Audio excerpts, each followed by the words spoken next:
Breastfeeding is a beautiful yet challenging journey for new mothers. Establishing a routine is key to ensuring both you and your baby thrive.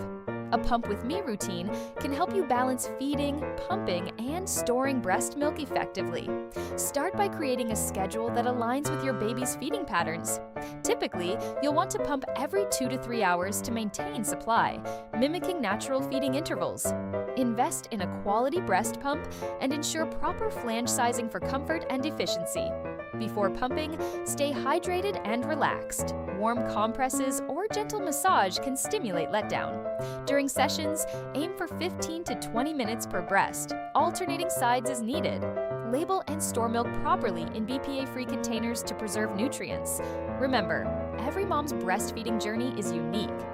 Seek support from lactation consultants or breastfeeding groups if needed. A consistent routine not only supports your milk supply, but also empowers you to meet your baby's nutritional needs confidently.